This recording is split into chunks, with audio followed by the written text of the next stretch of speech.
He said, Ed, you got to come and check out what we're making. It was like a rough version of Cycles, and it's VR. And so he comes in, he kicks off his shoes. Oh my gosh, I can't even watch. When he took off the headset, he was in tears. You guys did it. I was like, wow, this is insane. He shook all of our team's hands. So what are we doing with this? Ed is the guy who co-created Pixar, made Toy Story, who Which is inspired insane. you to be there in the first place. Exactly.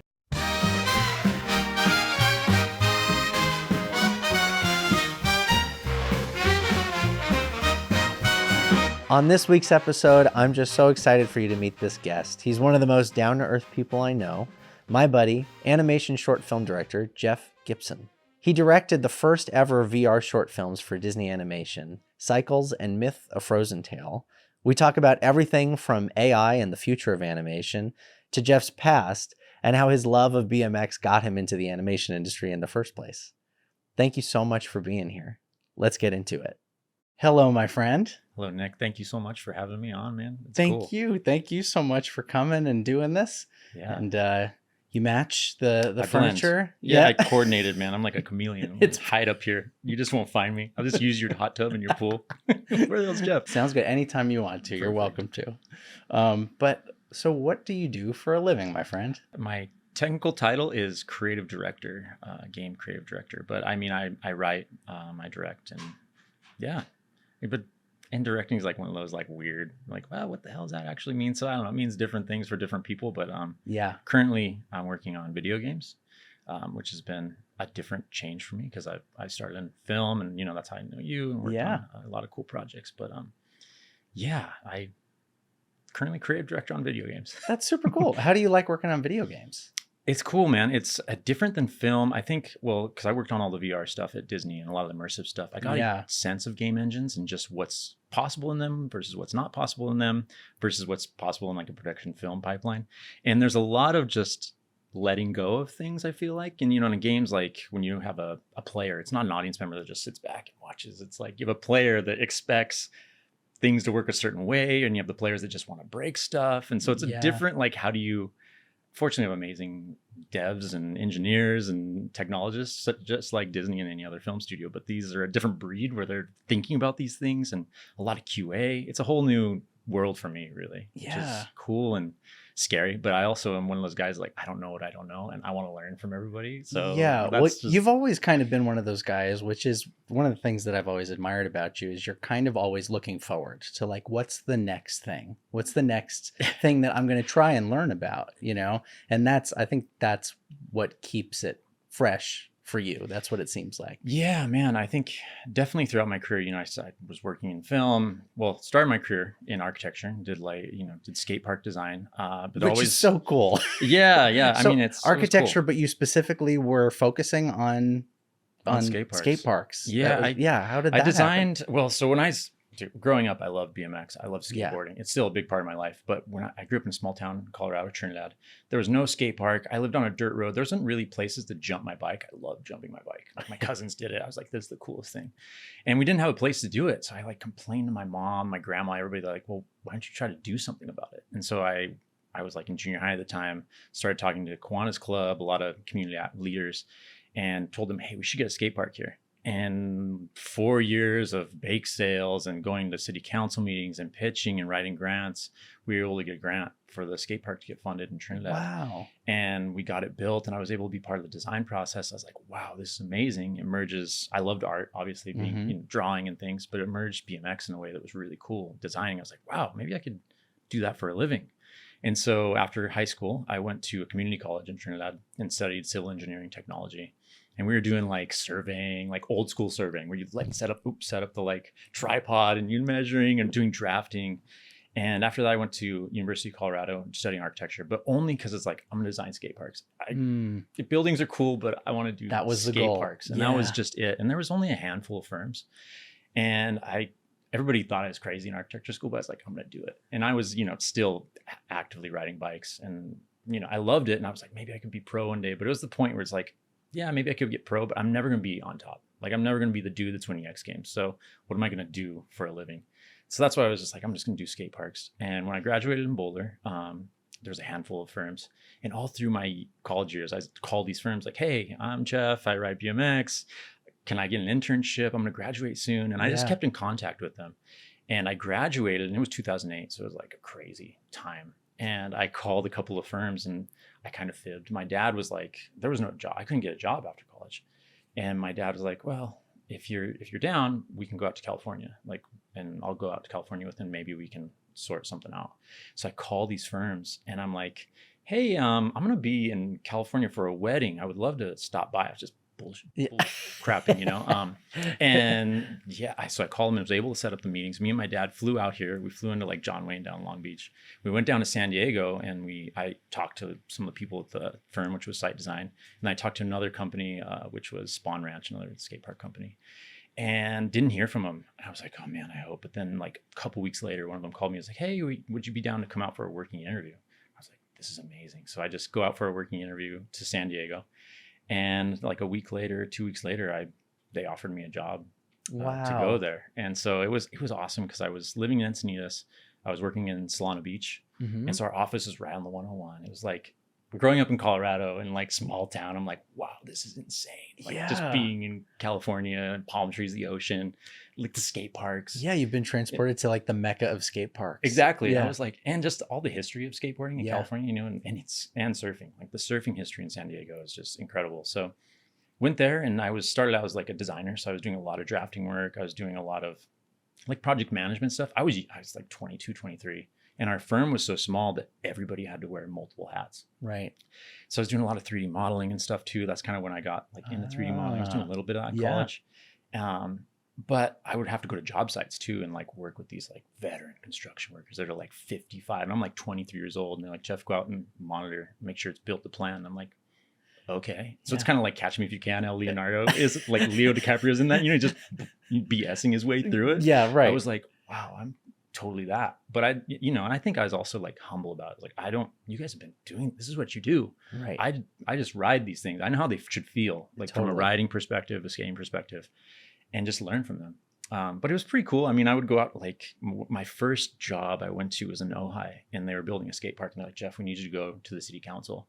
And the skate park was going to be built over this community garden. And it was a big ordeal. Like the city was not happy. There was a lot of people really upset. Yeah. And I go to the city council meeting. I'm so young, I'm 22. And I'm like, oh, this is why we're going to do the skate park. It's going to be great for the community. There's all these people. There was Dave England from Jackass was there. So I was like, oh my God, this is insane. For me, That's cool. like to middle of the country. I'm like, this is insane. And they were not stoked. They were definitely like not happy. They were losing their garden. And they made it well aware. And it was like my first time in that situation. Mm-hmm. I think the people at the firm knew. They're like, we're going to put him in. And I was like, man.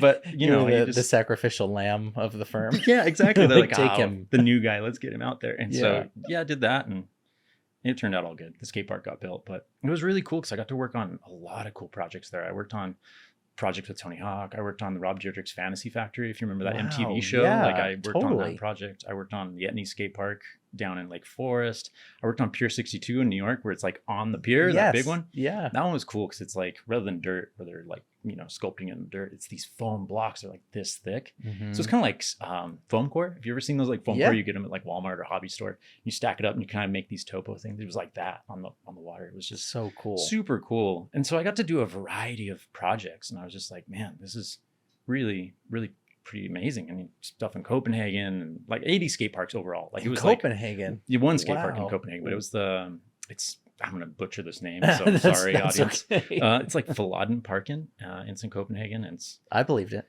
Yeah, it's pretty rad. But I was doing a lot of stuff, and I was like, man, I'm wearing all these hats. Maybe I'll start my own firm, my own architecture firm.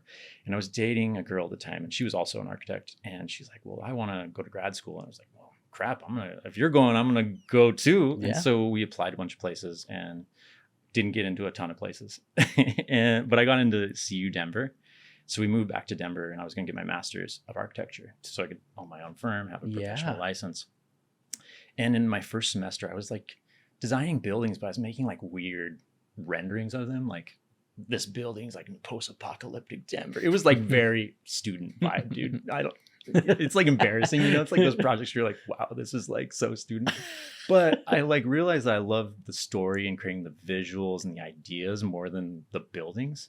And I always regretted not going to film school, not studying animation. Like Beast Wars. Do you remember Beast Wars, that old school 3D like TV show? Yeah. Like that and Toy Story. I was like, this is insane. And so I was always, since then as a kid, I was like, I wish I could study animation. But it's one of those things, I don't know how you were like, or how your friends or family was, but it wasn't explicitly said like, hey, that's really hard to do. It's just more of like, film and animation is really hard to get into. Right. So I just didn't really. I was like, well, skate parks is cool, and just followed that path. Yeah, But entertainment can be daunting in general because it Yeah. feels like it's so competitive. exactly. Yeah. It's like, and so that's why I kind of just held off. But when I got to Denver, I was like, I'm just going to do it. They had a 3D animation program there. And it wasn't like, it's not SCAT. It's not like SVA or Ringling. It's, Colorado. But I was like, this is awesome. And Yeah. so I dropped out my master's and started taking courses there. And I was, I doing like 3D models of guitars. But still, I was like, I remember our first assignment. It was like, I was animating this spaceship. I was like, this is insane that this is my life right now. Like, Yeah. It's pretty magical.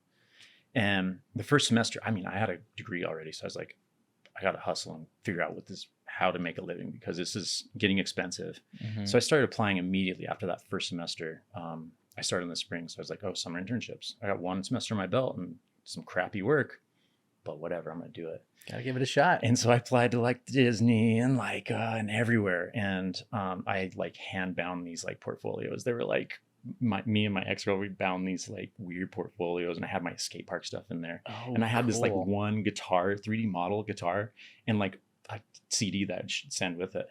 And lo and behold, Pixar gave me a wild card spot for Pup. And so it was because of my like weird background with like skate parks, and it was pretty cool. I was just like, whoa, but they liked it that I didn't come from the normal place into 3D animation. And so they fortunately gave me a shot. And so Wow. I was like, this is insane. I couldn't believe it. Like it was wild. So I went to Pixar and did the Pup internship. It was cool because you're exposed to everything. Yeah. Modeling and shading, layout and rigging and lighting and everything. And you do all these projects. I just remember being like, I don't know anything. Everybody else around me is like masters. I'm Right. like, The I best suck. of the best. Exactly. I'm like, I suck. I'm so bad. But I was like, well, whatever. I'll learn from everybody. Well, you were an architect a week ago. Yeah, exactly. I was like, I'll learn, man. It's all good. I initially thought, with architecture, like I'm gonna be a modeler. That's probably what I'll be. Yeah. But you do all these assignments, and you usually find like what you're good at and what you're not good at. I was not good at many things, and the mentors were like, well, your best work was lighting. And I was like, okay, whatever. Like, I just want to get a job. If that's what I'm going to be good at, cool. I'll like learn lighting. So I like did a final project in lighting, and then I moved back to Denver because Pup ends back to Denver. Sure. Yeah. And continued to do classes. But I was like, I'm going to get more internships or I'm going to get a job. Yeah. What was it like just experiencing going to Pixar after like you love Toy Story, but you're doing architecture. You're like, I kind of want to go into animation. Then they're like, great, come in to the gates of Pixar.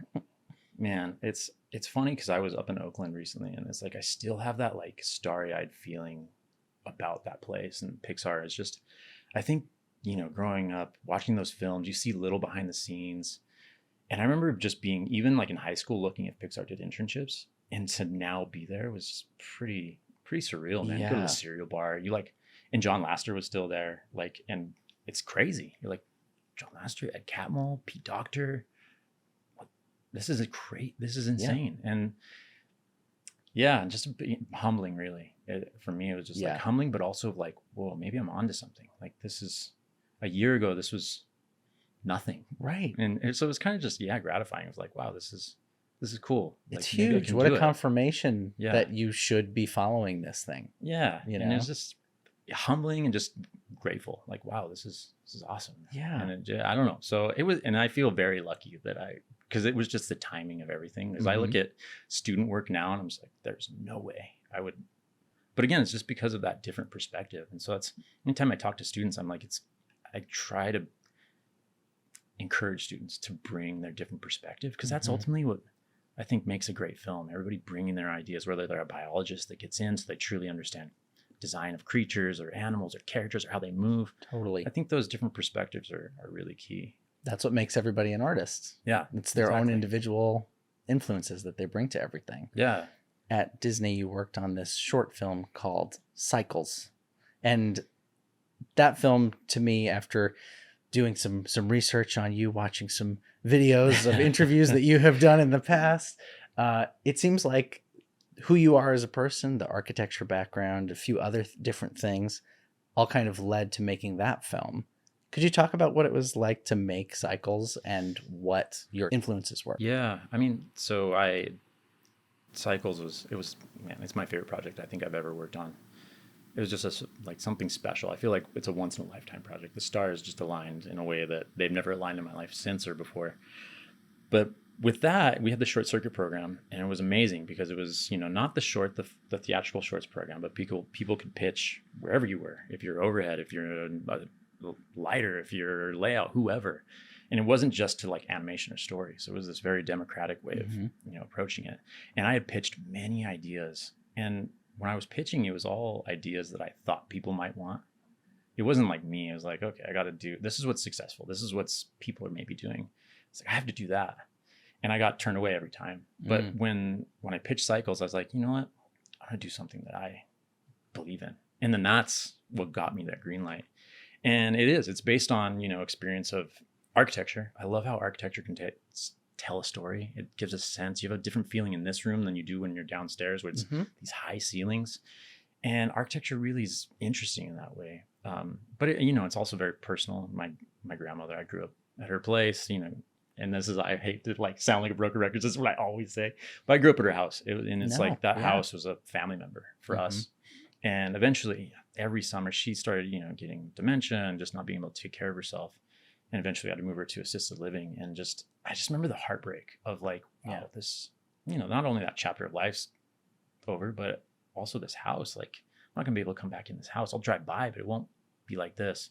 And so when we moved out her furniture, there's indentation. These couches have been there for like 30 years. And there's like my name in the driveway. There's my name in the cabinet. I have a handprint, paintings. Just like every room kind of held all these stories. And so I was like, there's got to be something here. Like, and then when I moved to LA, again, back to like BMX and things, I was around that time, it was like 2016. There was a lot of empty swimming pools in LA. I don't know why, but again, kid from Colorado coming to LA, empty swimming pools, skateboards, BMX, I have to do it. And I had met some friends that were really, really into riding pools. And so I kind of got into their circle and we would just drive around. We'd pin it on Google Maps. I remember sending renders on Zootopia and being like, I got to look on Google Maps to find some pools. And you can on Google Maps because they're just empty. You're like, well, I'm going to pin it. And then on the weekend, we would just drive by all of our pins. And most of the times the houses would be going to be demolished. So they'd have those green construction fences and a notice to demolish on it. And so I was like, it's kind of fair game. I'm not going to go inside or steal anything. I'm just going to go in the back. If the pool's empty, I'm going to ride it. If it's not, we're going to drain it and ride it. And there was a couple times where the houses are empty. And you're on these amazing properties in Beverly Hills, like places that are multi-million, where I'm like, this just felt so out of reach. Yeah. But when you're in there, you're like, it was kind of like a Pixar. You're like, wow, this might be feasible in some lifetime. Like this kind of view and is like feasible. It's just kind of enchanting. But when I was in those homes, it was the same thing. I could see the intention of the furniture for years. I could see some of these handprint, just little details. Like, man, how could, like, it's sweet, but it's heartbreaking. And I was like, how could you tell this story and be in this space? How do I bring people into this without having them break the law and hop fences? And around the time like VR was kind of having a moment, I think Oculus was just getting bought by Meta or Facebook at the time. And we had like a demo at Disney where they brought in, there's a bunch of people that were really into VR and they brought in all the headsets and they had multiple demos. And I had never done VR until then. And I was like, this is pretty cool. It's like a language about space. I know the language of space. I know how to, And Cycles was kind of pitched on a 500-word synopsis. It was initially going to be a film that looped. It would be like you start in a field, it gets built up. A family has these memories, these moments, it gets demolished, you're back in the field. And so it's just like a GIF. I liked the idea of a GIF of a film. I thought it was interesting. And I just pitched it as, this house as a character. And lo and behold, and it's VR. I was like, it's a VR film. Yeah. And they were like, well, sure, I guess. And I was like, whoa, this is amazing. But at the same time, I was like, we had never done VR or even game engine work at the studio in a film sense. They had done like some game engine kind of previs type of stuff, but it's a really beautiful film. I mean, it's I really love it, and I think that you really used VR to its fullest extent. I think, and it definitely seems like it would be a challenge to try to implement that VR aspect into the storytelling of it. What were the challenges that you came across when you were making it? Yeah, man. Well, initially when we were going to make it, it was like, well, we'll just do 360 video. We'll render it in Yeah. Hyperion, which is the render engine at Disney, and we'll just make a 360 video. But I was like, that's not what this is. You have to feel the sense of, Yes. you know, that 6 degrees of freedom. And so it was a lot of learning. But fortunately, I mean, I had amazing teammates that were just interested in it as well. Guys like Jose Gomez at Robbins, Jorge Ruiz, like just so many people that were just down. And so I was lucky to just find those guys because they went above and beyond to like, no, let's figure it out. Because it's like, you can't control in a film, you have a shot and it's locked off and the audience sees what you want them to see. But in VR, it's like, well, I can look everywhere. And I was like, man, I don't know how we're going to do it. I can just stare at this corner of the ceiling for a while. Yeah. Dude. And so we like, you know, and it was, I mean, that's another trippy thing is like, we have a patent because for that project, we invented this like thing called the Gomez effect for Jose Gomez, but it's based in memory. Like if you think about any of your memories, you never know what's happening behind you. Yeah. So the same for Cycles. It's a film about memory. So if you look over here, you know, it darkens away because the memory is what's in focus. Right. So it starts to fade to it starts to like desaturate and black out. And so it was cool because we got a patent for it, which was like, wow. Oh, this is a trip. Like, I don't know. It's just one of those things where you're like thinking back, like 2008.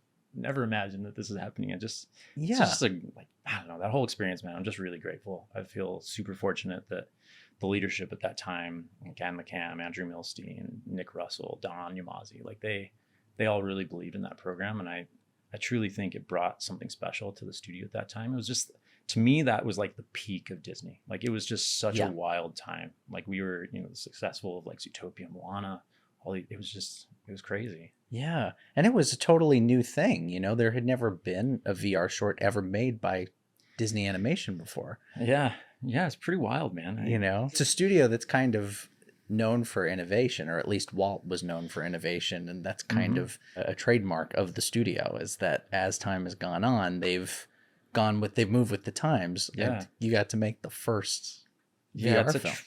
Dude, it's a trip, man. It's like there's a book of like showing all the Disney things, like Cycles, and it has like a little caption and like the 100. I'm just like, wow, it's pretty surreal. I just nothing but grateful for that experience. And even to go to the studio now, like Cycles still has a Lumiere for like the VR short of the year or short film. It's funny because Cycles, none of the short circuit films were ever meant to leave the studio. Like they were all internal at the time. And Jorge Ruiz, he's friends. He was buddies with Ed Catmull, and so Ed Catmull's very like, VR is like a novelty that you can't tell stories in it. And Jorge, just by being Jorge, really, Jorge's this outgoing dude. Yes, he is.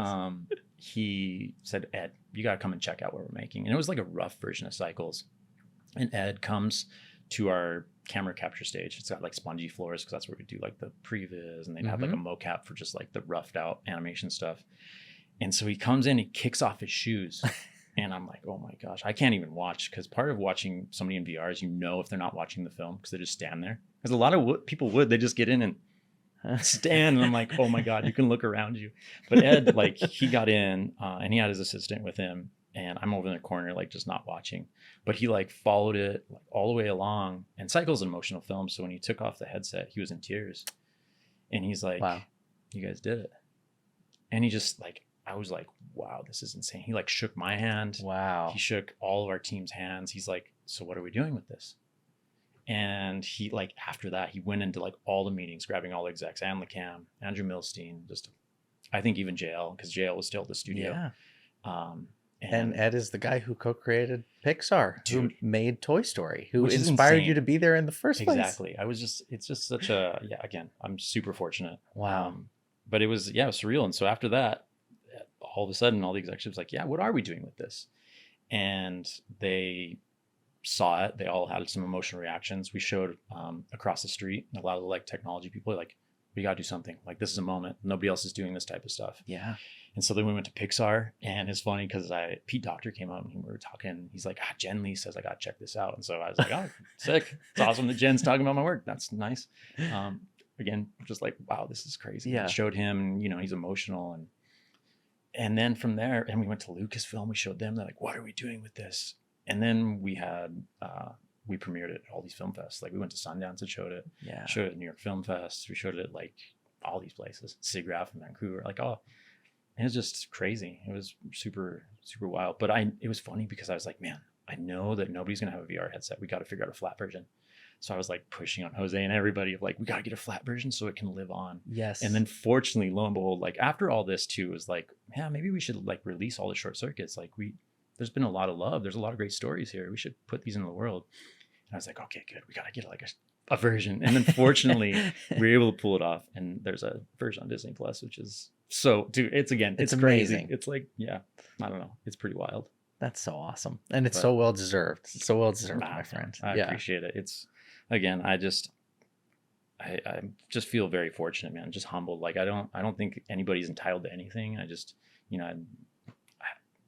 just cool, Yeah. It was a wild journey. So since they all got excited about VR, is that kind of what parlayed into Myth? So we had done Sundance. Cycles was like nominated for like VES, like 3 VES awards. We like won the Lumiere for best VR animated film. We were nominated for VR Film of the Year. A lot of crazy stuff. Yeah. And after like the festival circuit, yeah, I was like, I want to do something more. And our whole team was like on it too. I think that was what also made Cycles really successful, is that everybody was just so hyped on it. Everybody was excited. It was their film. It wasn't just my film. It was everybody's film. We created something that had never been done before at Disney, telling a story. Yeah. And we didn't have to do a 360 video. We did it our way. Like we figured out the way, nobody really helped us. It's just kind of like, do your thing. Yeah. That's how it is with any short circuit. But for this one, it was just extra because we're like, I have no idea. And even like showing people, like, how do we have reels for a film so we can see how it's progressing, how the story. Right. But I would pitch Cycles and boards up until like a month until we released it, because it was just, you couldn't. And it was like, okay, because you would pitch like, oh, there's a story moment that happens, blah, blah, blah, blah, a time lapse, because there's time lapse. Yeah. Like, you're like doing it. So you're like turning people and yeah. You're like, okay, now turn your head. Now Dude. Turn your head here.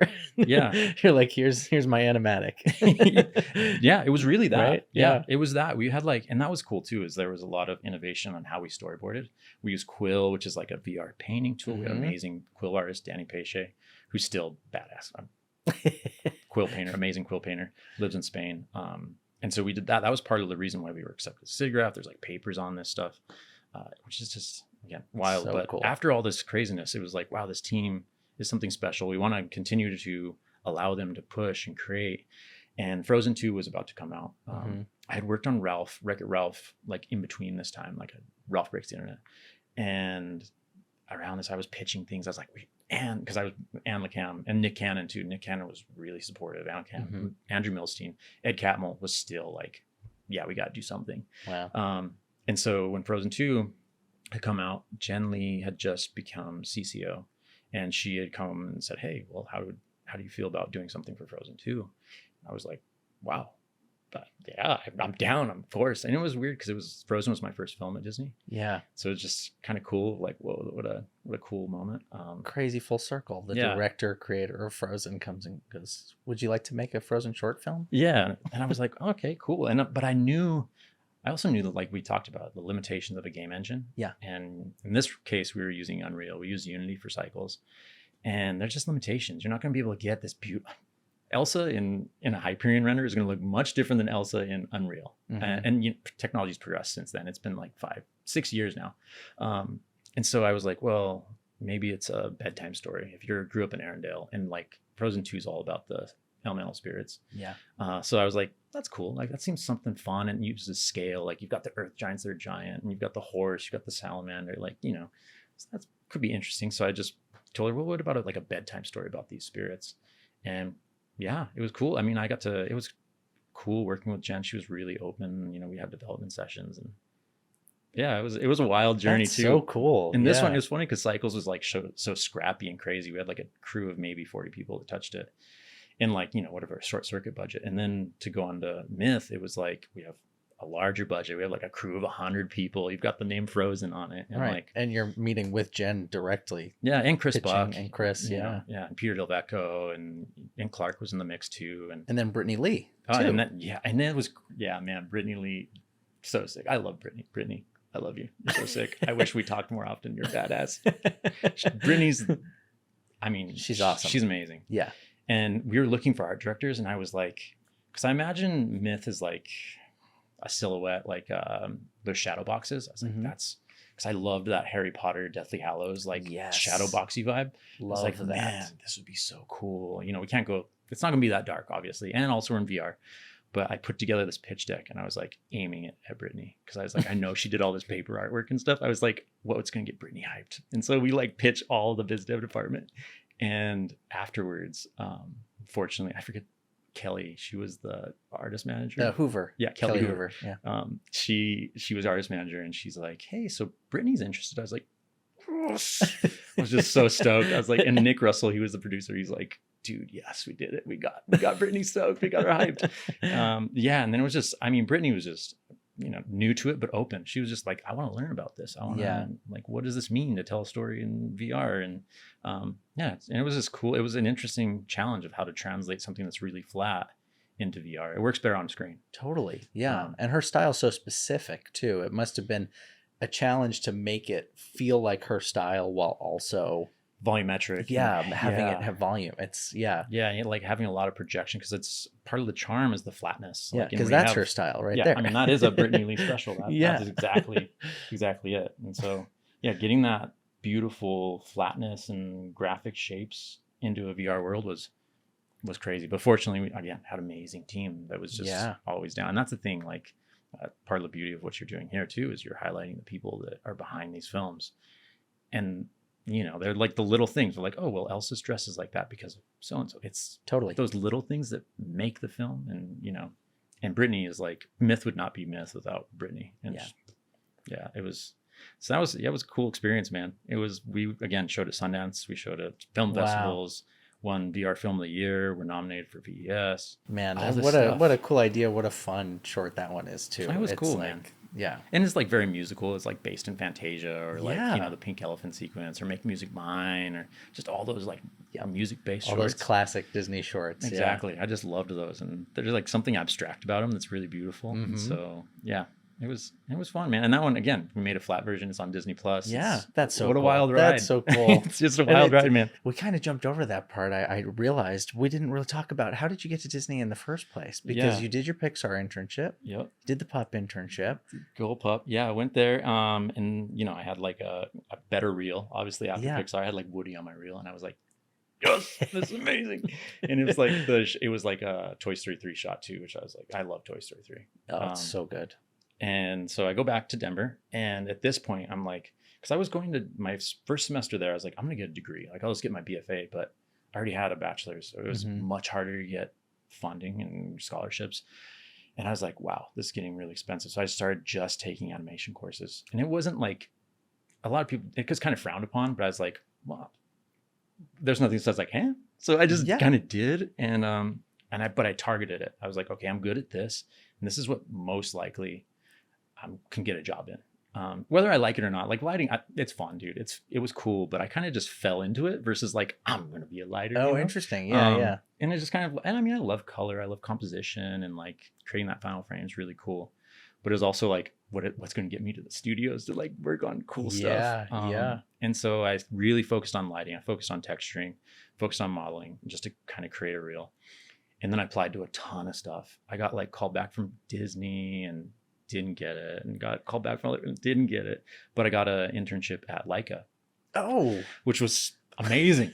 Amazing. And so I moved to Portland for the summer, and they wanted me to come a week early. And I was at Leica House, which is like the commercial studio, and they were creating Paranorman, which was, it was so sick. It was so cool. Casual. Yeah. And so I go there for a week, and I'm like, I don't know if you remember that app, Couch Surfing. I didn't have any money. Oh, okay. So I like went on couch surfing. I just stayed with random people on their couch. Dude, it was a journey in Portland. I'm sure it was. In Portland. It was a trip. I had like, crazy stories, parties. Like my first night there was like a house party. People are just like getting it on upstairs, like loud. I'm like, this is insane. So I like scraped together a little bit of money to like get an Airbnb for a couple of days. You're like, I need some peace and quiet. Yeah. And I'm like trying to like show up to work professional so I can like maintain. And I was like, man, this is wild. But anyway, so I was working on it was an M&M's commercial. It was like the brown M&M, you know, like kind of more like and it was like one of the Dancing with the Stars people. I don't even know. It was a guy. So they like, oh, we want you to come in, like learn it because the guy's gonna leave. So you're gonna light the whole thing and composite it. You know Nuke, right? And I was like, oh yeah, I know Nuke. I didn't know Nuke. Yeah. I didn't know any of it. I was like, yep, I know it. So I was like, again, Leo and Catch Me If You Can, Right. like learning on the job. And then a week later, all the rest of the interns showed up, and like we stayed at Portland State University, was where they housed us. It was just so fun, man. It was just it was so Wow. cool. I knew Sari. That's how I met. Or That- no, Sari worked with me as a pup, Right. and then she was an intern with me at Leica again Yeah. too. So Sari's like my little sister. I love Sari. Sari love you. Rodrigue Yeah, from SVA. SVA. Yeah, exactly. Yeah. Another SVA peep. So yeah, and then I met like my roommate was Craig Bowers. He's also like one of my best friends now still. Like it's funny how I'm sure you're the same. Like the internships, you form these crews and you just become Yes. lifelong friends. Yeah. And it's pretty special about the industry that happens. It really is. It's like you come in as a class, whether you are aware of it or not. It's kind of the time that you all come in together, and it is almost like a continuation of college. Yeah. You know, and then you're like, oh, these are my work college friends. And Yeah. then that's just like, yeah, some of my closest friends now are still that group. Yeah, you know? it's so cool. And I mean, it's also a trip to see how people evolve, they change, how they move in their careers. Domi was a intern with me at Pixar, and now she's like runs Pixar, Wow. Yeah. which is insane. That's so crazy. Yeah, and so it's just cool, you know. Well, and it's funny, like when I was an apprentice, like you were one of the lighting mentors. So Yeah. you were mentoring the people that I came in with, you know, the lighting. man. artists. I love being a mentor, man. I feel like it's such a big part of life, like to have mentors, but also to try to mentor people. Totally. And yeah, I loved it. I was anytime I could, I mentored at Disney, whether it was the summer interns or just being a lighting mentor. I pitched like before cycles and everything, I pitched basically a pup equivalent at Disney, and that's kind of why they started doing those short film things. Oh, yeah. And so it was like the first one was How I Met Dylan. He was the Yeah. intern, and they did like the teapot short. Yes. Yeah, Our so friend that Dylan was- Hoffman. Yeah, man, Yeah. much love that man. I miss him. Love that guy. Yeah, so that was like a whole thing of like, how do we bring different perspectives into Disney? Not only, I love SVA, I love Ringling, I love CalArts. They're insane talented, but there's also all this wealth of talent that, Totally. you know, not only diversity in terms of gender and religion or ethnicity, but Yeah. also how do you afford to go to an art school? So there's also this financial perspective that lacks Totally. a lot. So I was like, we should try to go to these community colleges. We should go to, you know, historic Black colleges. We should go to these places that we normally wouldn't. Yeah. And so like the summer or two before cycles, we went out. Don Yamazi was like down with this. And so was Anne McCam. I don't know how. And Lindsay Nadler, she was head of HR at the time.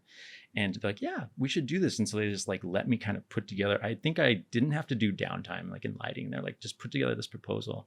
And so created this idea of how to recruit from different places. Wow. With different perspectives. Because I look at myself, like I grew up in rural Colorado, went to community college. I wouldn't have an opportunity to voice. And there's so many amazing artists, so many great storytellers that are out there that may not have access to those schools. So how do we get there? Most don't, you know? Exactly. Most don't. Yeah. I mean, and you know, it's super competitive, but there's also just this pool of talent that's waiting. Right. Untapped. Exactly. Yeah.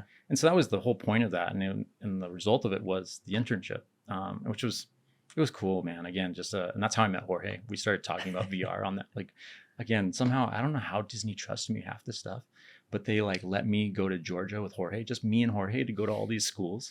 And we're like driving the car around. We forget like our boxes of Disney stuff at one of the colleges were like 3 hours away, go back at like 3 a.m. It's just a wild thing. I'm like, I can't believe Disney is like trusting us, but there's, Right. I think that just speaks to the leadership at Disney at the time. Yeah. They just truly trusted artists and allowed artists to Right. create things. Yeah, it and was you guys special. delivered over and over again too. So it was Yeah, tried that's to. that they give you the trust, and then you know step up to the plate. yeah, man, I guess so. But yeah, so mentorship was always a big part. And I Yeah. went through all these internships, and I had people and mentors that believed in me Mhm. and allowed me to have the opportunity. So I feel and still feel like it's important to try to pay that back in some way, you know. So Totally. yeah, and so after Leica, again, had to go back. I didn't get hired, but it was cool, man. Leica was cool because I worked on CG and stop motion. So I was like a lighting gaffer on one of the like stop Oh. motion things. It was like for this vegan patty commercial, like Light Life. It's Portland. Yeah, exactly. And like all the animals are made out of veggies, and like it was just cool because I was like, wow, I'm doing CG. They were doing the short Rock Giant at the time. Mm-hmm. It's like, yeah, this. Have you seen it? I have seen it. Yeah. Yeah. So I worked on the Rock Giant. I did some lighting. I did some like set dressing on that. So, but physical set dressing because it was stop motion. Well, this And- was CG. Oh, Rock that one Giant was- was CG still. Okay. but I wasn't yeah, sure if there was a combo of stop motion. Yeah, and I think they CG. tried to at one Yeah. point. You were doing lighting, like physical lighting in some of the sets. Yeah, it was cool, man. I mean, Miniature lighting. yeah, miniatures, exactly. And it's crazy because the miniatures are massive. They had all the Coraline sets there. Yeah. They had the Paranorman sets at the time too, and they're huge, like on camera, and all the stuff's faked to perspective. Like Yeah. the floor in Caroline's like tilted, crazy. But Right. it looks like this when you see it in shot. And Wow. so it was just like really interesting experience. What an interesting thing to learn about, you know? Yeah, that man. another thing that you didn't expect you were going to end up there. And now you're like looking at these sets of, Yeah, you know, Coraline and Paranorman. yeah, it was super cool, man. And they lighting had- them too. Lighting lighting, sets, yeah. not those sets, but lighting Yeah. a miniature set. And it was interesting because Like a House, before it was Like a House, it was Will Vinton Studios. Mhm. So they had all the claymation stuff up in the attic. Wow. And one day I got to go up there and see it, and they had like the Michael Jackson like claymation. They have like all the California raisins. Yeah. I was just like, this is so sick, because I love those specials as a kid, and they're like melting, unfortunately, because you know they've just been in the attic and like it's years later, so these things just kind of melt. But it was super cool to see those two. But yeah, so and then after I had like an interview at DreamWorks. I didn't get it, and you know those things like they feel like heartbreaking, like make or break at the time, you know? Yeah. I think for all of us, there's way more no's than we have yeses. And Yeah. everybody celebrates the yeses versus the no's. And I think it's very important to be like, there's a lot of no's, and that's okay. Yeah. You know, it's all good. Just, you have to keep going, you know? That is definitely the rule more than it is the exception. Everybody Yeah. goes through a bunch of no's to get where you want to be. And it's like the saying of like, fall down 7 times, get back up 8. It's like, it's the truth of It's it, true, you know? And that's yeah. okay. I think it's like, that's just part of it. And, Mhm. But it's easier said than done. So again, It is. I struggle with it still. So I think it's an ongoing Well, it's practice. that persistence, right? It's Yeah. the trying to do what you want to do, having a goal Ye- and shooting for that goal. Yeah, exactly. So I didn't get the job at DreamWorks, but I was like, well, I can't afford to go to undergrad anymore. And I had met a mentor at Pixar, Fran Clow, and she went to Ohio State. And she's like, well, why did you think about going your master's and getting a fine arts degree at Ohio State in CG animation? I said, yeah. And she's like, well, you know, write the letter of recommendation. And I applied all the things, had my portfolio. Fortunately, somehow I like got a full ride scholarship. I don't know how to, again, I just fall into Wow. these things, man. I just feel like I'm super fortunate and lucky. So I went there for a semester. It was cool because I was teaching. Again, it's like that mentorship thing. I like teaching. I like, you know, helping students. And then did that for one semester. Was hustling still though, because I was like, I don't want to be in school. I want a job. And so I was continuing to apply. And then after the winter, it was like 2013, I got a call from Disney. And they're like, hey, how would you like to come to Disney, being a lighting apprentice? We're working on this film. It's like 2 sisters. One's an ice queen. I was like, that sounds awesome. I'm down. I don't know what it is, but I'm just, yeah, sign me up. And so I left Ohio State. I had to like pay for my scholarship because I left. So I like paid, but I was like, whatever. I'm just, you know. And it was like a lot of people were like, I remember my advisors, they were like, don't do it. But I just felt really passionate. I was like, Yeah, trusted my gut so far. I Yes. feel like I have to trust my gut. always. And moved to LA. Yeah, 2013, moved to LA and started on Frozen as a lighting artist or lighting apprentice. Amazing. Which yeah. is cool. Yeah. What a first film. It's weird because working on it, everybody's like, you're singing the songs, and you know, as an apprentice, you're like super into Disney. Like you're Yes. like trolling D-pics, like learning all this stuff, what's happening. And it's like all the songs are just like, this is awesome. And you know, to see it released and families dressing up as Elsa and Kristoff or Hannah and with Yeah. their kids singing, it's like, what a trip. What a first movie to work Yeah. on. I mean, it's like Yeah. if somebody's first movie was Lion King or Frozen, those are kind of the 2 biggest movies. Yeah, It's like, man, super yeah. cool. It was cool. You've been at Disney. It was a cool environment to be at the Yeah. time too. And I think it was kind of, Disney was on the upswing still. Like Ralph had happened and Tangled had happened, but Mhm. there was still like, they hadn't won an Oscar yet. So it was like, or for a while. And it's Yeah. like, there was still this like hunger of like, we got to win an Oscar. And so when Frozen did, I just remember being at the theater in Disney animation and just everybody going crazy. It was cool, man. that was kind of the beginning of the whole new Disney Yeah. renaissance, this like second Exactly. renaissance that Yeah. happened. Yeah, man. And then you were there for all of that. Yeah, I was there for all of it. It was cool, man. So after that, I became a mentor right after Frozen, and then Mhm. I worked on Big Hero 6 as a lighting assistant. This one, and then it's weird because you know you're on the 3. I forget how the contract worked, but you had to work on to get full time. I forget, they could have you work on 2 or 3 films before you had to be full time. I forget what it was. Yeah. Something with the union and things. I forget. Right. Don't quote me on this because it's totally wrong. Well, it was for the apprenticeship position, at least. You had your, first 3 months was kind of the training period. Then you became an apprentice. And then I think after 9 months, I think they had to convert you to an artist, but that also might have changed over the time. It was something like that. It was something along the lines of that. Yeah. And I remember being so nervous of like, after Big Hero 6, like, oh gosh, am I going to, because you want to stay there. You work on these films, you get spoiled. You're like, oh gosh. Yeah. And fortunately, they laid off a lot of people, and I was super fortunate to stay on after Big Hero 6. And so still mentored again. And then I went to Zootopia, and we went over to Tahunga, worked in Tahunga for Zootopia. Yes. Tahunga was the studio that was like out in the middle of nowhere. In North Hollywood. In North Hollywood, there were nails and Yep. things in the parking lot that were taking out the car tires. Yeah, exactly. I've And it's heard kind of many like stories. a rougher part of LA. So it's funny because we're all, cushy in Burbank, like hanging out, but then we're all going to North Hollywood. And then we were there for Moana. I worked on Moana there as well.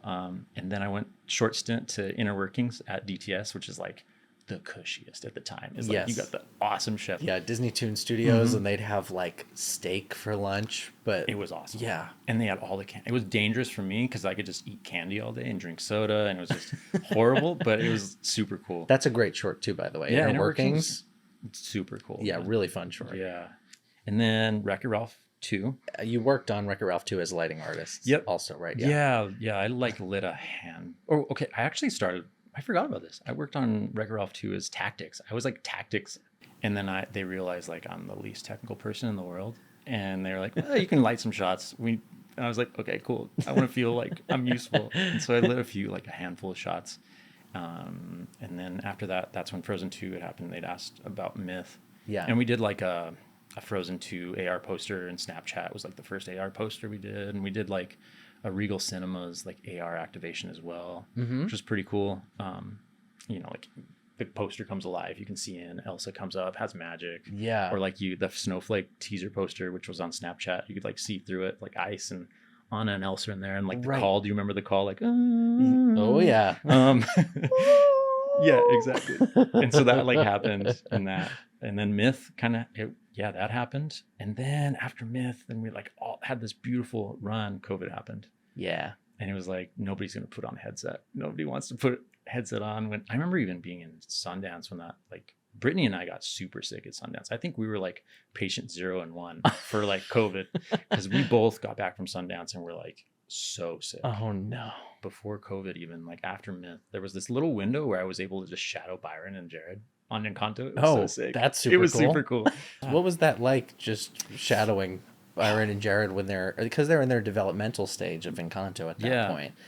I really like those guys. I really like Byron. I really like Jared. Byron is like the sweetest dude on earth. He is. He was like the kind of like the mentor figure for me during Frozen or during Myth. If I had questions or thoughts or like, holy shit, I'm messing up. Yeah. He was, there, which was pretty incredible. Super cool experience. And working like development too, like going through development on a film. So what is that process like, development? It's like you guys come in, you sit in a room and you have your ideas, you have what's kind of like the process for developing a short?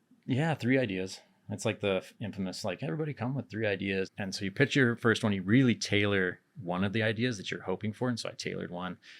Obviously, they gravitated towards one. But then you go into these cycles where you write a draft or you like board it out and then you pitch it. I mean, it's a lot of pitching, it's a rigorous process. And it takes a toll on you mentally, man. I think it took me a few years to like get out of like the like spin of what that time was. But it makes you grow, I think, as well. Yeah. There's such a high level at Disney or any of the large studios that if you go outside the studios, you're like, just, that's part of you. Yes. And totally. For better and worse, probably. Right. But yeah, it was a wild process. And then I worked on Wish for a little bit too. Wow. I worked on Wish. And it was around this time too, like I lit a few shots on Wish, but it was around this time where I could kind of see like the beginning of the end of like immersive and just, times had changed, the excitement had changed, leadership had changed. A lot of stuff changes. And that's just how it goes in life and in the world. And around that cycle. Time, dude, exactly right. Yeah, cycles. And around that time, I had a friend that asked me what I was up to and that there was some stuff happening at Universal.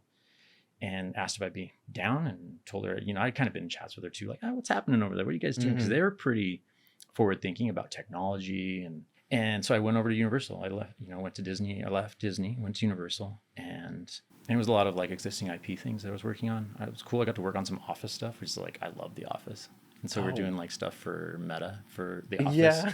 Just super fun. And you got to work with some of the writers from The Office. Really? It was pretty cool. That's amazing. And like bringing some of that stuff into headset. It was all for, the Meta Quest.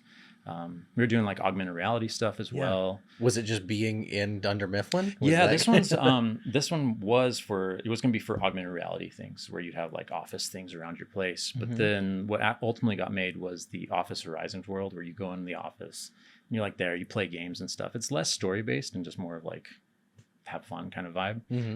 We did some stuff for like the Universal Monsters, which is cool. Oh, cool. Halloween Horror Nights. Worked on stuff for that. NFTs for Wicked. I worked on the NFTs for Wicked. Wow. I don't know. I'm just like, after Cycles, just seeing how you can marry technology with storytelling. It's really what got me excited. Yeah. And just leaning into technology, thinking ahead, looking forward to what are these things, and where does the rubber meet the road with them? Because it's one thing to have a tech demo, and then it's another thing to create something where people feel or want to use these devices in meaningful ways, whether it's storytelling, whether it's gaming. Yeah. And games are interesting because games a lot of times have a tendency to have really good stories. Oh yeah. Last of Us.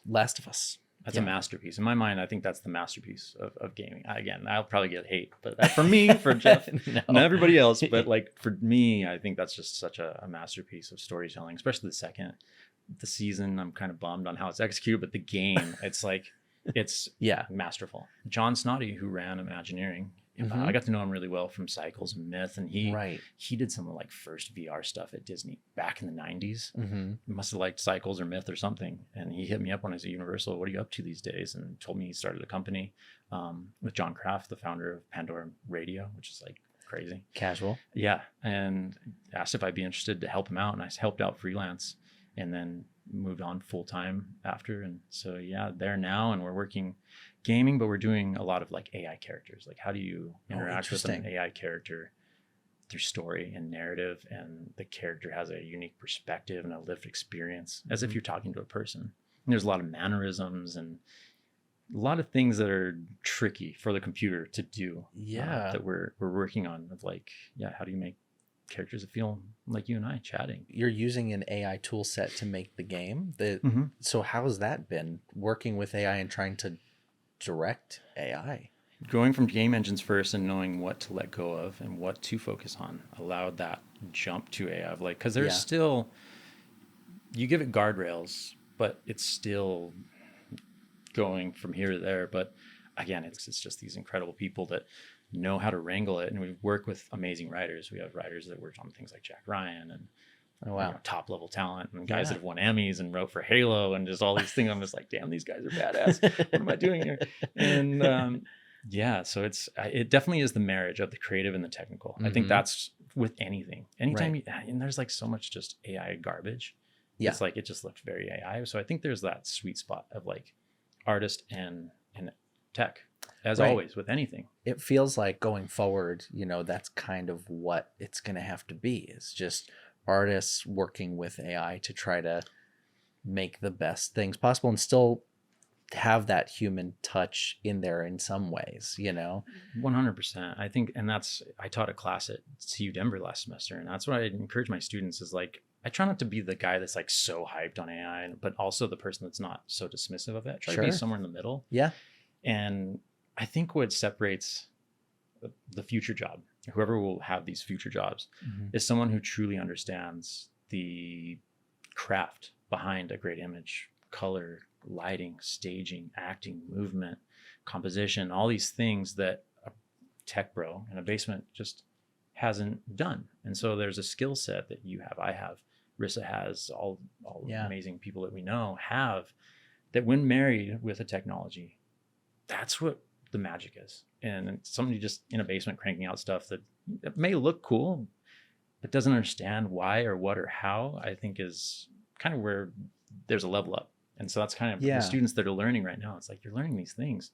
It's not just for nothing. You're building the skill set so you can get these technologies and wrangle them and harness them in the ways that you want it to be. Right. Because at the end of the day, it's just a tool. It's but there was a time where all animation was done traditionally hand drawn, and then Toy Story came out, and then there were computers now are in the mix, and we had to, all of us and all of those artists had to learn now how to use the computers to still have their, their base of their art, all the years of drawing, figure drawing and lighting and all those things, and apply that, with the new tool set. And I think, I think that's what the future will be with AI. I try to stay optimistic about it and positive.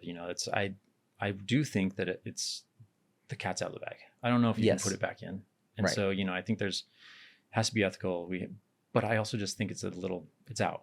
It's going to be the future. And so how do we work with that? And how do we prepare people? Because there's like these, heads of AI companies are warning like, hey, in 5 years, whatever, jobs will be gone. So I think there's also a little bit of like, not urgency. And I don't want to be like the but I do think there has to be a little realism of like, okay, these are things that are happening. How do we prepare ourselves to where we can continue to make meaningful stuff? And I don't know the answer for it, but I try to be optimistic and encouraging versus doom and gloom, because I try not to live my life doom and gloom, because I'll just go crazy. It doesn't help anybody. But I do think, like you said, when CG did happen, everything looks straight, computerized, and it's we add the wonkiness in, right? So there's this imperfection. So there's now AI just wants to be robotic. It wants to be. So it's like putting those inconsistencies in, but then knowing why you're putting them in. Right. It's like, it is the key. And it's whether it's the, natural conversation. There's these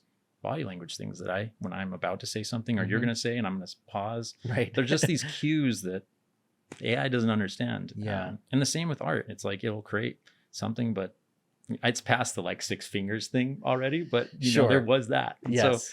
So, I don't know. I mean, I use it every day. AI, art, making art, adjusting the things, pitching things. What I do like about it is that it democratizes things a little bit. It's now about ideas. Like, I may not be the best draftsman, but now if I have a really great idea, I'm able to articulate it in a way that I was not able to before. It's true. And I think it allows people that might be in the middle of the United States to our, like what we were chatting about previously, of like, don't have access to a CalArts or a Ringling, but have an idea and have been doing art and things. They now can create those things and pitch ideas. And I just like the democratization of it. Yeah. For better and worse. That also has its downsides too. So sure. But that part is exciting, that there is kind of that barrier to entry is kind of broken down. Yeah. And it's, for coming a place like Disney or Pixar or something, and maybe it's changed since I've, moved on, but there's this kind of thing of like, well, only story artists and only animators can be directors. True. And, whether that's, I think it's, I have my thoughts about it coming from a different place, but this really allows people that aren't in those to, hey, I can storyboard out something and articulate what I'm imagining, what I'm showing. And right now I'm actually also directing an AI series for a startup. Oh, wow. Dreamflare, which is cool. And we're doing like a 10 episode series, and there's still a lot that it can't do. It's that learning curve of like understanding what was happening in game engines. How does that same kind of idea apply to AI, in the sense of like, well, this is possible, this isn't possible. How do you articulate your story around those constraints to create something? I don't know. It's just exciting for people to make films, if you download the software or you just do it online in the cloud and you spend $1,000, you don't have to spend $50K to make a film. True. Yeah. So, and it'll develop as it goes too, which is, if people are working with it, because we're going to need to work with it, it will figure out ways, hopefully, to be able to put more of our wonkiness into it. I think so. I like and you can't, it won't do, for at least in the time being, it won't do exactly what you want. So I find myself always taking it to Photoshop, adjust the thing, go to Procreate, paint this thing, So there's still a lot of work. Yeah. I think that what's, tricky is the data that it's been built upon. It's scraping ArtStation, it's scraping DeviantArt, and that's it's not right. No, it's not, no. So but at the same time, like we talked about, like it's not right, but the cat's out of the bag, and I don't know how to solve that mentally for myself either. Yeah. You know, and so, and I have tons of friends, they're amazing artists that have had their art scraped, and it's like, Totally. It's horrible. Yeah. Yeah. and it's not cool, it's not right. No. I don't know what to do. It's happening. It's happening, and it's going to continue to happen. And even if it's not, if it wasn't stolen, you know, it will also be a thing where the companies that make films will eventually, they own everything that artists make in the first place. So if they choose to do that, if they choose to put it into an AI model, which they probably will at some point, you know, then technically they own it. So it's, you know, you're kind of going to run into that no matter which way you go with it, if it is more efficient and more, you know, cost effective. Now, that's the hard part, is like, it can be cost effective, but not good.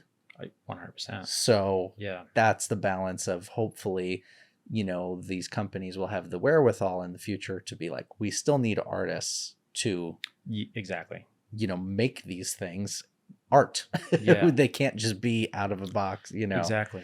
Yeah. And I know there's like you know, a big push on like indie creators. You've had amazing guests that are like very successful indie creators. So I do think that maybe there is a possibility in the future of like this amazing wave of indie creators that may not be relying on the studio system, which is kind of cool in my opinion. Like, the studio system is great, but it also is restrictive in a lot of ways. Totally. It doesn't allow a lot of people to tell their stories or things like that. And so getting outside of that and using tools could be cool, I think. So I don't know. Again, but then it's like, if you've got, it's kind of tragic. I don't know how you are on Instagram, but it's like you just scroll through things. Like, people have created these beautiful things, and you're just, I know. oh, okay.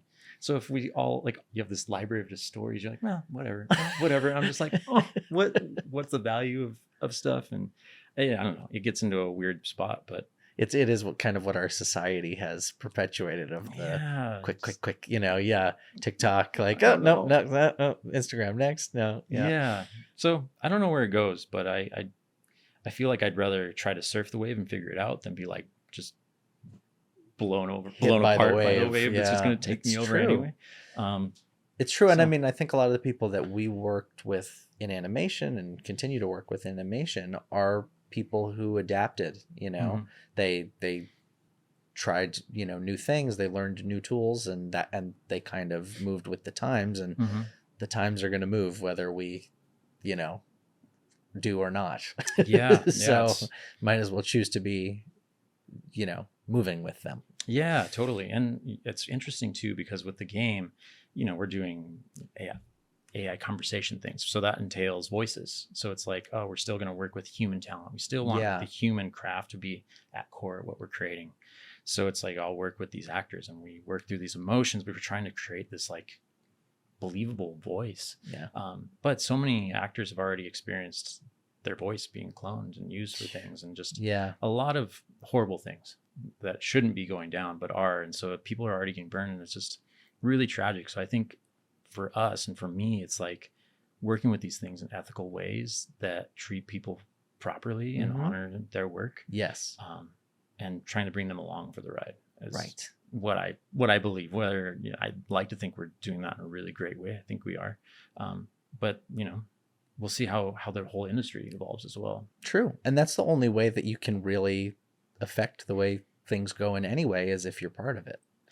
If you're not, then it's going to happen either way, you know? And that's the thing, is like, I'd rather try to do things proper and ethically myself than like rely on, well, somebody's going to be able to do it. They'll do it the right way. It's like, oh, I don't know, you know. So it's trying to set that precedent and that standard, I think, is what's cool at what we're doing right now too. So I mean, it's exciting. We've got a couple games going right now. We've got 2 games working on, and hopefully the first kind of episode or comes out at the end of this year. Oh, wow. So I'm really stoked. A lot of exciting stuff happening on that. So it's really weird too. It's an interesting experience when you worked with an actor, you've got this cool voice, you've got the CG character, and you're speaking to them, and you're just having a normal, you're like, this is something kind of like sci-fi a little bit. You're like, wow, what is, like, this is really interesting. And when very you get Ready Player One. Exactly. And you're like, man, this is, it gets me excited, because I'm like, well, what's the future of like story and interacting with characters? And, and, you know, it could also go a very crazy way, but I always, again, try to like focus on the positive and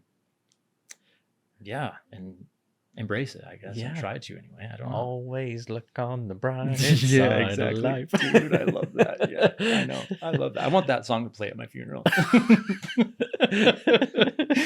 It's a good one. It's the perfect. Monty Python. It's I want perfect. that. Yeah, exactly.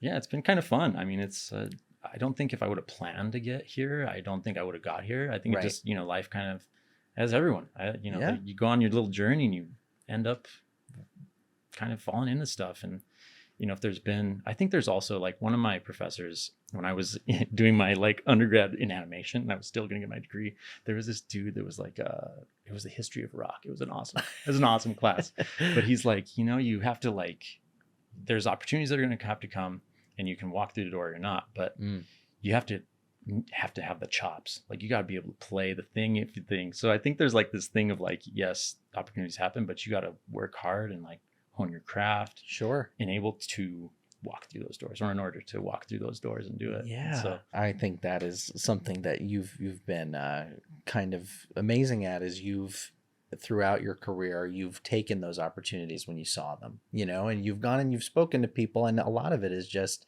you, Jeff, connecting and being like, I'm gonna, go have a conversation with Nick Cannon, who's the, chief technology officer at Disney, and, or have a conversation with Ed Catmull, all that stuff. It's those one thing led to the next, and you've been going with the flow while also actively seeking out those opportunities.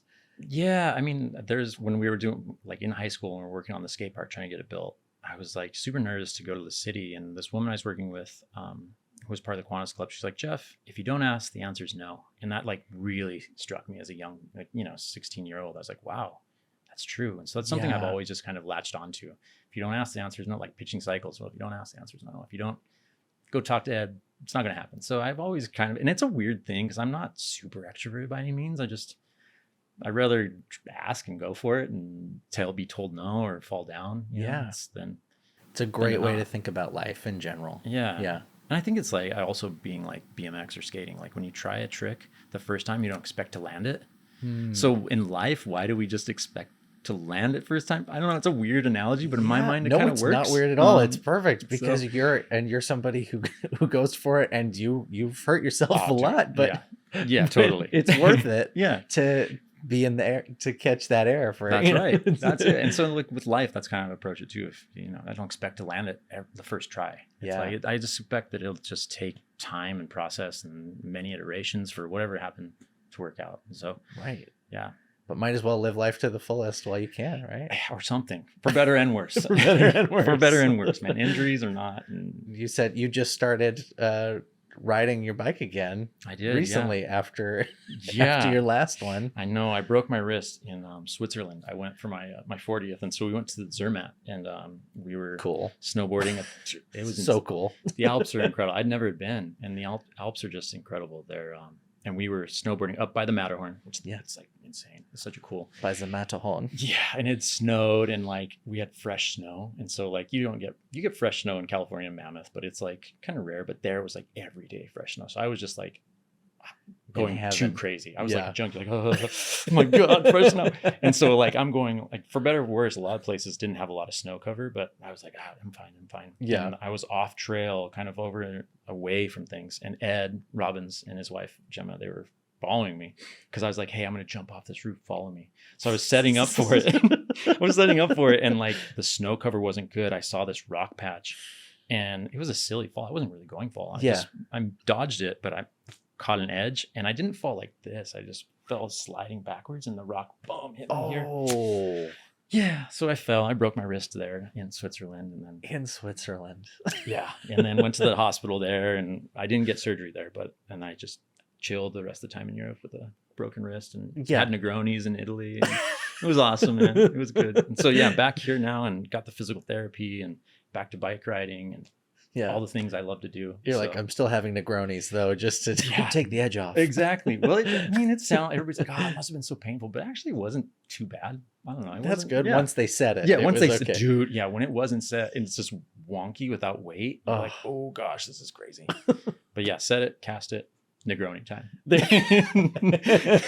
I don't know. No, but it was still cool. But yeah, so I'm back on the mend, back to riding Yes. bikes, getting to the skate park, which is nice. Yeah. Yeah, that's just something that keeps me sane. Snowboarding. I mean, you and we've gone snowboarding together, and and everybody. So up in that's Mammoth. big thing that I just love to do.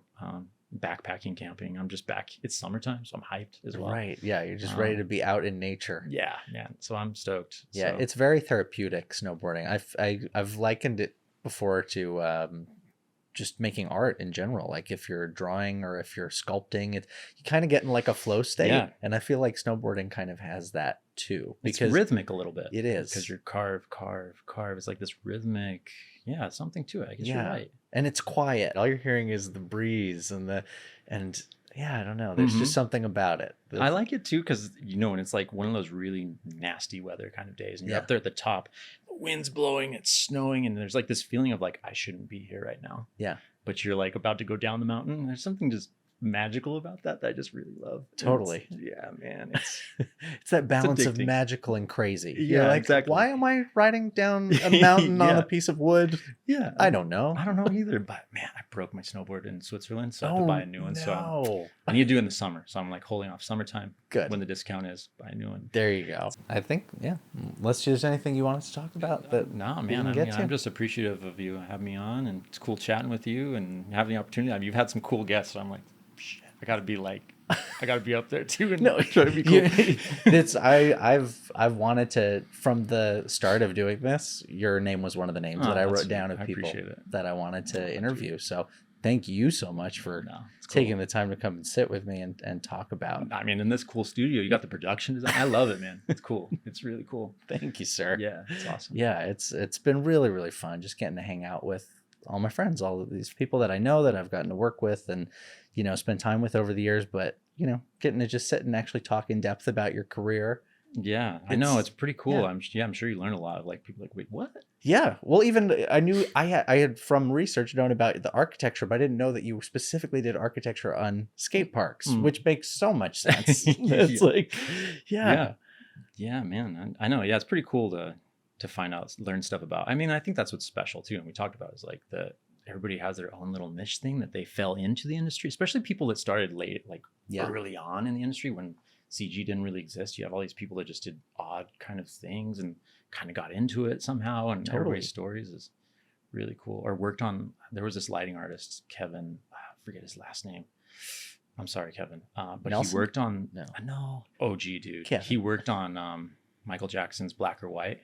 Oh, wow. Like iconic stuff, like meeting people like that, or people that worked on the original Jurassic Park. It's like, dude, this is so sick. Yeah. It's so literally cool. One of my favorite movies of all time. So I liked like when you learn about some people's backstory. Like, yes. Whoa, I worked with somebody who the other day, they were like, when I was working on Iron Man, and I was like, sorry, can we just roll that back for a quick second? What were you just saying? Yeah, exactly. He's like, oh, it's not a big deal. Mm-hmm. It's pretty much a big deal. Yeah. It's a big deal. They worked on like the original Terminator or things like that. Like, yeah. Crazy. Fortunate. Yeah. To be able to work with people like that. Yeah. Be around that too, so.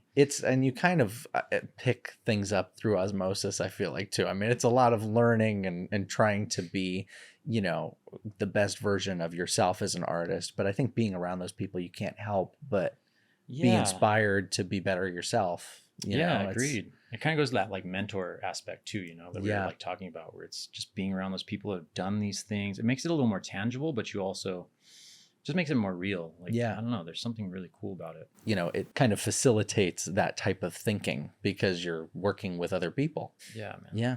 Thank you so much. No, thank you, Nick. I appreciate it. Thank you for taking the time and thanks for hanging out. Yeah, this is awesome. Yeah. Yeah. And cool. Thank you all for watching and listening to this episode of Nick's Friends in Film. And please join us next time for our next friend. Thanks so much. Bye-bye. Bye, everybody.